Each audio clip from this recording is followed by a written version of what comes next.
So today, our guest is writer, podcaster, communicator, and campaigner.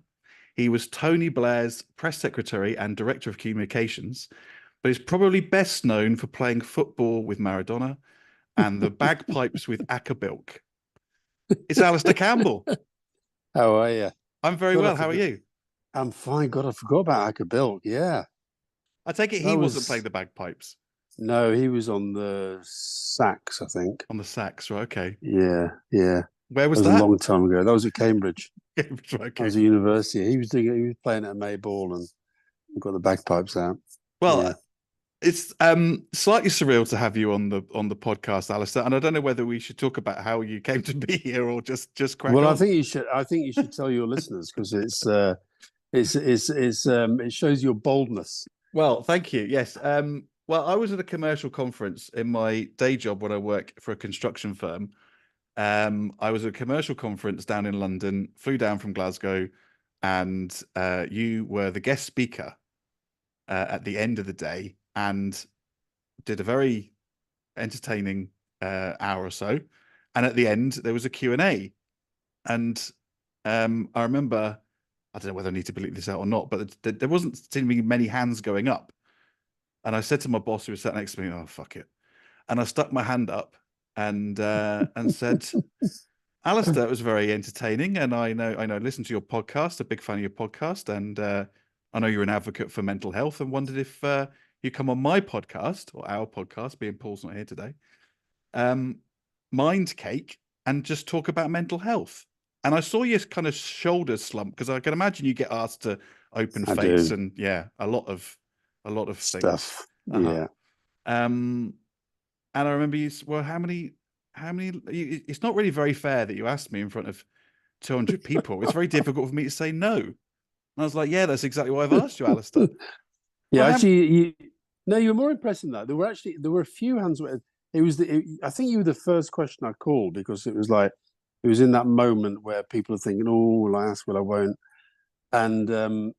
And I'd spotted you before, and I don't know whether I think sometimes I'm quite good at spotting people who might have a bit going on up top. oh, thank you. So I spotted you, and so I asked you, and then you said that during my speech, I talked about the importance of being bold and being Yes. ambitious and aiming for the really difficult things. So you sort of said, well, if I kind of contacted you out of the blue, you'd probably just fob me off. But I'm here now, so I'm going to be bold. I'm going to ask you will you come on my podcast? And as you rightly said, I said, well, it's very difficult not to say yes to that. So here we are. I was channeling my inner Maradona and Yeah. visualizing victory. Oh, I love talking about Maradona. Do you want to tell that story? I can do. I can do if you want me to. Yeah, yeah. Why Um, not? yeah. So what are you? I'm now 67, nearly 67. So when I was 49, 18 years ago, I was asked to play in the first Soccer Aid That's right. at Old Trafford, and Maradona was on my team. And on the morning of the game, when I was picked, I was going to be in the starting I was going to lineup. say I you're in the couldn't quite starting believe 11. that. Yeah. And Maradona playing alongside me, and I couldn't sleep. I just could not sleep. So I got up. I went for a walk around the hotel, sort of just killing time, and got back to the hotel. And the only other player who was up was Maradona, because he couldn't sleep either. He was jet lagged. And anyway, he said that he wanted to go and have a kickabout. As you He do. hadn't kicked. He said he hadn't kicked a ball for a week, and any chance. It was only about 6 in the morning. Right. So could we go up to Old Trafford and have a kickabout? So we went up. We got in a car, went up to Old Trafford, and there was a sort of Jobsworth groundsman who said, no, well, the ground's not properly open. You can't get in, and the pitch hasn't been mown. And we're going like, it's Diego Maradona, for God's sake. Anyway, so eventually let us in, but only me and him on the pitch. That was easy. Well, only Maradona and Alastair on the pitch. That's it. And it was just amazing. So yeah, I had 40 odd minutes just knocking a ball about with him. Wow. And the visualize the victory thing that you mentioned was when he scored a goal. Just when I say he scored a goal, he smashed the ball into the net at one point, Uh-huh. and then ran around the pitch celebrating the goal. The The empty empty stadium. Mm-hmm. Yeah. And I said to him after, so what was that about? And he says, victory. There you go. There you We go. lost. You Well, lost. That was the very first one. that was the first one. Yeah, Mm. yeah, yeah. Well, Then I thank God. played in the second one, and then I got dropped. Right. Okay. You any good at football? Nah, No. nah. I'm good at reading football. I'm good at watching football. Mhm. I've got quite a good footballing mind, I think. But no, I'm not very good. I was never that good. I've got a Nah. footballing question for you later on, actually, but we'll do that at the end. Okay. Um, okay. So for those who don't know, I think a lot of you know your public persona, but for those who don't know, Alastair, amongst other things, has written books on mental health. You're a global ambassador for Australians for Mental Health. You co-founded the all-party campaign Equality for Mental Health, and you've We need that again. well, this is what I was going to come on to, because you made documentaries about your own breakdown and a further BBC documentary, My Depression and Me, in 2019. And I just wonder, looking back now, what do you think made you interested, firstly, in mental health in the first place? I think I've always been interested in it. I can remember when I was quite young being on holiday in the Hebrides with my family, and there was somebody who lived opposite one of my uncle's crofts, and he was being sectioned. Guy called Stanley, I'll never forget it. Sydney, and so I would have been like 8 or something, and I remember just being fascinated about it. There were police there, there was an ambulance there. It was all Mhm. just quite dramatic, and yet everybody else standing back and watching. And then my first real personal experience of mental health, mental illness, was when my brother was diagnosed with schizophrenia Uh-huh. when he was in the army, and that was like a massive shock for the whole family. So that sort of generated a real interest. I actually stayed with him in hospital. Well, he was in hospital, and I was sort of stayed in the area after he'd been first taken to hospital, and I think I was just interested in talking to the other patients, and Mhm. that was a military psychiatric hospital because he was in the Scots Guards. So that was a sort of, I think, provoked another load of Yeah. interest, if you like. And then I had my own I had my own issues. I had a breakdown in the 80s. And then I think that what happened with all the campaigning, the documentaries and the books was really just that I felt after I left government, I felt that a lot of the skills that I had in terms of writing, communicating, strategy, that I could apply them to this mental health world, this field, if you like, this Mhm. space. Mhm. In particular, trying to break down the stigma and the taboo. So it's always been there, and I think I think one of the points I'm trying to get across to people in government, people in the public, people in business, employers, is that we've got to think about mental health as Mhm. something that we all have. Yeah. We're not all mentally ill, but we all have mental health. So Yeah. I've always been interested in it. But I'd say they're the main things that really kind of fuel the interest, Mhm. personal and political, really. Mhm. I mean, one of the questions I was going to ask is, I saw you give a talk at Oxford University 10 years ago about mental health being Mm. the last great taboo. And I Mm-hmm. just wondered whether you thought things have actually improved in the last 10 years. I think things have improved in terms of attitudes, Mm. and I think they've improved in terms of awareness, but I don't think they've improved substantially in terms of services. I think, if anything, we're going back. Mm. And I Mm. worry that at the moment, um, I think we've got to, at least David Cameron, Theresa May sort of talked the talk. They talked about mental health being important. They talked about the need to have genuine parity between mental and physical health. I actually think this lot are taking it backwards. Yeah. Sunak's recent speech, the so-called sick note culture, it was kind of classic populism for me. It was exploiting a problem rather than addressing it. Well, that was Um, one of the things I was going to mention, because he's pledging to strip GPs of their power to sign people off work as part of a plan to yeah, tackle the sickness. Well, if GPs aren't qualified to sign people off work, then who is, and what sort of a message is that sending out when the government is saying the UK is a sick note culture? So I agree with you that in a lot of ways, attitudes of, and I don't know whether to talk about some of my own experiences about that, but it was quite interesting the other day. I'm going off at a tangent, and yeah, I do that quite a lot. But Yeah. one of the things I was going to say was that I I was diagnosed with cancer in September 2020 and was given Mm, 6 months to live. And as a result of that, my mental health, um, I had mental health issues because you're coming out the other side of something that you go, well, what the hell was that all about? mm, But me and my wife had a conversation recently where whereby she said, but I think, you know, you've always had depressive episodes ever since I've known you. mm, And I remember even in middle school, but it's almost, again, that you're saying about this taboo, it's almost like the cancer has validated, because I can say now, well, I have mental, it's almost given me an excuse, if you like. I know this, I'm not yeah. articulating this very well, but it's almost given me an excuse to talk about my mental health because I go, well, of course you've got mental health problems. You were diagnosed with cancer, given 6 months to live. Whereas Mm, previous to that, I wouldn't be doing a podcast about mental health. I wouldn't be necessarily talking about mental health because I think you say in one of your books that it's it's easier to talk about cancer. Like you say, the big C was not that long ago, but now we mm, openly talk about cancer. yeah. I'm not so sure. I almost needed the cancer as a vehicle or as an excuse to talk about my Yeah, mental health. I completely understand that. I think that yeah, I think I said at the event that we met that, you know, we used to talk about the big C Hmm. rather than cancer because you usually apply labels to things when you don't want to say what it is. And if you don't want to say what it is, it's because you don't want to confront what it means. And I think with mental health, I think it's still a taboo for a lot of people, but it's better than it was. Mm. But my worry in relation to, you know, the role of government and the health service is that stripping away the ignorance and the taboo, that has maybe made more people feel, yeah, I should be open about it. I should go and try and talk to somebody. But then if they go and find Mm.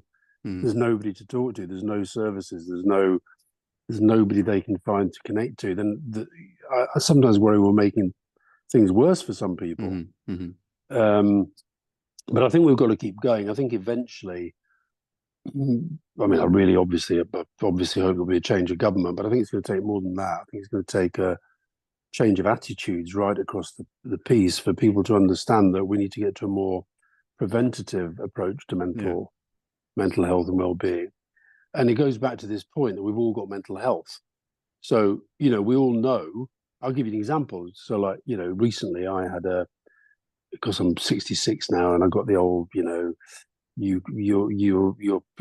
covered by the bowel cancer screening Yeah. program. Please provide a sample. Do that.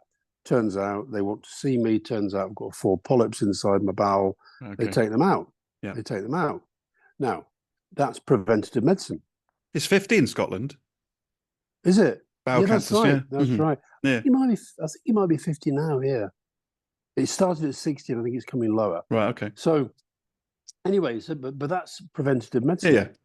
That's me. They actually said to me, you know, if these things had been allowed to stay in there, it's possible they could have grown into cancerous Hmm. polyps. So, what would that look like in relation to mental health? It would look like as understanding that if somebody has a mild episode, that is the time to try to get to the bottom Yeah. of why they've had it, Hmm. not to sort of say, oh, well, it's not as bad as it might be. Lots of Hmm. people are worse off, and all the other stuff that we do, because we don't like to confront the fact that we might be ill, our family members might be ill, our colleagues might be ill. When it comes to mental illness, we like to think it's just going to get better on its own. Hmm. Now, sometimes it does, but often it doesn't. No. No, and I think, like, say, going back to my own experiences, I remember being in the playground at junior school was probably the earliest memory I have of having the, in inverted commas, feeling. Mm, And remember thinking, well, I can't wait to be grown up because when I'm 18, I'll know how to deal with this shit. mm, mm, Um, and of course I didn't. And no. and I think, like you're saying about the more people, you know, the more open we are about it, the more people come forward. But then I mean, I don't know, I haven't got statistics, but I would think that if you went to your GP now and said, I think I need some counselling or some help, I dread to think what the wait would be. Oh, horrific, Um, horrific. And like you say, so And worse than that, and also child and adolescent mental health services are just in absolute crisis in most parts of the country. yeah, So, no, I think that is the problem, is that we don't have the. I think if you or I climbed on top of a building today hmm and jumped off it and we survived, right? The chances are they'd find us a bed, they'd probably find us somebody to talk to, yeah, etc. hmm But that's what I mean about we have a mental health crisis service, not a mental health service. yeah, yeah. And that's what we've got to get to a mental health, or even a service, because the best. I actually feel for myself that since I've sort of done a lot, mentioned the book that I wrote, the last book that I wrote about mental health, Living Better. I write a lot in there about the work I did with a psychiatrist who sadly passed away since, but also the things that I've done for myself hmm for me to look after myself better. And I think as a result of that, I'm saving the health service money, because yeah, yeah. I'm better than I'm a lot. I still get depression, Uh-huh. but I've learned how better to deal with it hmm through some of the things that I do, and that's been that I think has been as I say, I'm in my 60s. It's taken me a long time to get to there, hmm but having got there, I feel I'm better off. Hopefully, it means my family's feeling better about things, and Yeah. but also I'm not as big a drain on the health service as probably I was. Well, I think one of the things you talk about as well, you mentioned it at the speech that you gave when I saw you a couple of weeks ago, was your scale, Mm, 1 to 10 scale. Do you want to talk about that a little bit? yeah. So really, what it is that just very very briefly when I wake up or when I'm brushing my teeth, I'll just sort of say to myself, right, where are you on the scale? And one is a level of delirium and happiness that doesn't exist. hmm Okay, and 10 is suicide. So they're the two extremes of the scale. And I like to be sort of 3, 4. 3, 4 is where I feel happy, I feel positive, I feel really energetic. I've got things to do that I want to do. hmm I'm happy in my main relationship. The kids are doing okay. I'm just that's where I like to be. But I can't decide what I'm going to be, because when I wake up, some days I don't feel like that. Some days I feel terrible. And the reason I use the scale so is that if I wake up and I'm 7, that's bad. That means I'm depressed, hmm and I'm not chronically depressed, but it means I'm not in good shape. And if as long as I'm 7, once I get to 9, I can barely get out of bed. But if I'm at 7, I can say to myself, right, that's where you are. From experience, there are things that you can do that will help push you up. hmm So that might be, I don't feel like exercising, but I'll make myself exercise. I don't feel like talking, but I'll phone up a couple of people and talk to them, and maybe say to them, I'm really struggling. I'll listen to music hmm rather than watch the news. Yeah. I'll read a book rather than read the newspapers. I will I will do things that historically I know have helped me. hmm I won't drink. I'll drink lots of water. I'll eat well rather than eat shit. Just little things that I know. And as I do them through the day, it doesn't always work, but as I do them through the day, as I tick them off, Yeah. I kind of there's something kicks in that says, well, this helped before, so it'll probably help again now. hmm hmm And then before I know it, I'm up at 5. And if I'm up at 5, I'm thinking, oh, I've made progress. I've done well today. And then I might go to bed, and the next morning I wake up and I'm back at 3 and 4. Uh-huh. It doesn't Uh-huh. always work, but Yeah. you know, I've used it a lot now, and it's helped. Do you think your younger self would roll their eyes at this? I just think of some of the things that I do now, Yeah. i.e., I'll go for a cold shower, I'll maybe go for a run, I'll maybe try and drink kombucha or whatever it is to Mm. try and I can almost see in the back of my head my younger self going, "What the hell are you doing?" I haven't really thought about that. I don't care really. No, right. Fair enough. I mean, my younger self, exists in the past, Yeah, yeah. and yeah, probably would have done that. But then at the same time, as you were asking that question, I was remembering as a part of my younger self. I can remember a relative of ours. I can remember when my mother, whenever she came to stay, my mother would always say, remember not to make too much noise around the place because she has a lot of trouble with her nerves. I remember that. Right. And you know what I've learned subsequently is that she had bad depression and Uh-huh. anxiety. Uh-huh. Well, I'd like to think that my younger self, had I known that she had depression and anxiety, that I would know what that meant and try to help in some way, Yeah. or at Yeah. least to understand how to be and how not to be around her. So yeah, I'm sure my younger self would have gone, hippy dippy bullshit. But and for some people it will be hippy dippy. Yeah. But to me, I have found things that work for me. Yeah. I think that's what we're trying to say on the podcast is that some things that work for some people don't necessarily work for other people. And I think this is part of why I'm doing the podcast is that people have come to, I've seen things that I've posted online about my own sort of journey over the last 3.5 years and have come to me and said, what you've been through with a young family and what have you, and radioactive iodine treatment and operations, that they found that quite inspirational.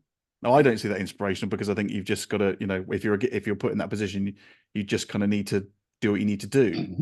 But part of the reason why I've done it is that because people are coming to me going, I'm suffering with my mental health. Have you got any tips to help me? And I'm like, I hear their stories and I'm like, Jesus Christ, what you've been through is like, if you put that in a sitcom or in a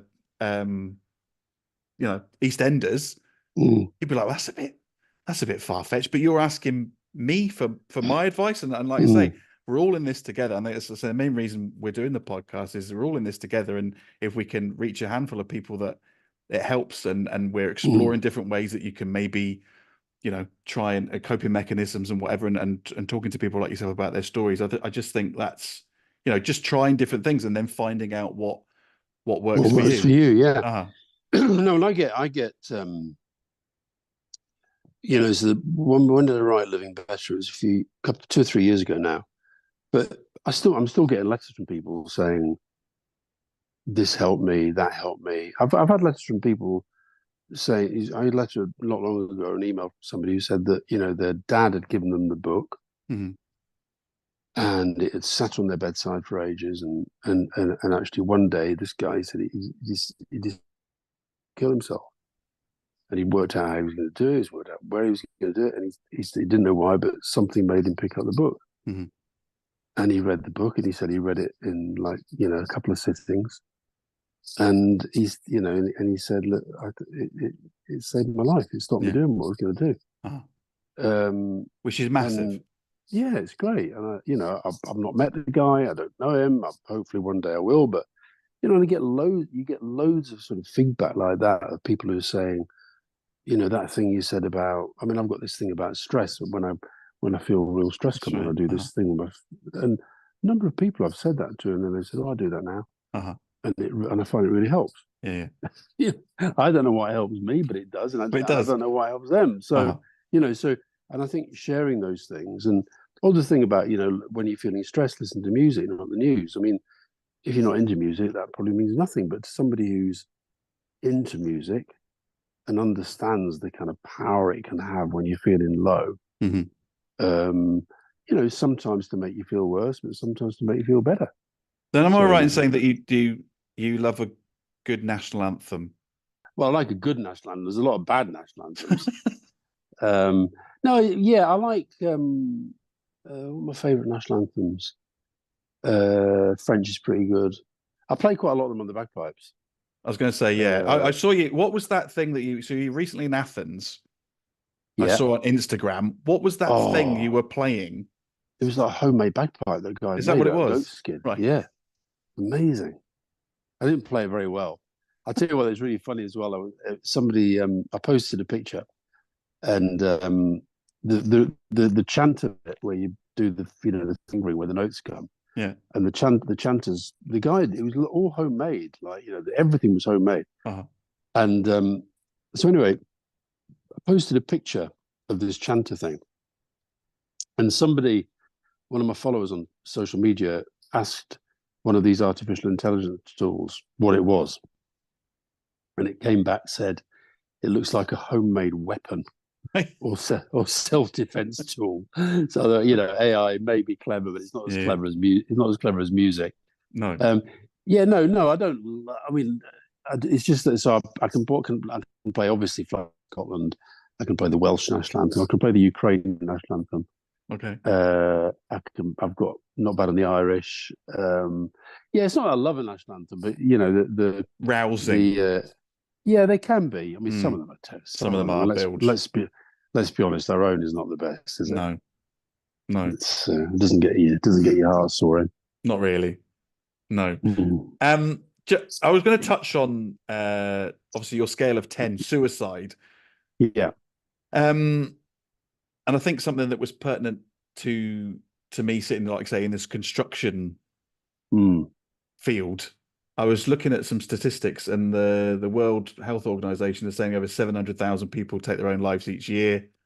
The Office for National Statistics, 115 people die in the UK each week. 6,000 people a year. 75% of them are men. And I'm just looking. So I did a suicide prevention workshop not so long with work, and like it's saying construction, you're 4 times more likely to die by suicide than any other sector. In 2021, 507 construction workers took their own lives, and 502 of those were men. And I don't know whether, obviously, it's a male-dominated sector, but I just wonder. I wonder whether politics is similar, where you've got the same pressures, and I know things are changing as they are in construction, but again, mainly male-dominated. I mean, the stats on construction are pretty well known, and it's been a pretty troubled sector for a long time. I think that, look, as you say, it is male-dominated. I think the other issue is that it's a bit like with vets and farmers and. They've got the means. So with vets, it would be the medication. With farmers, it'd be guns, and likewise in the construction industry. You're often in a naturally dangerous environment where it is easier than in a benign environment to end your life. I think the thing about men is interesting, and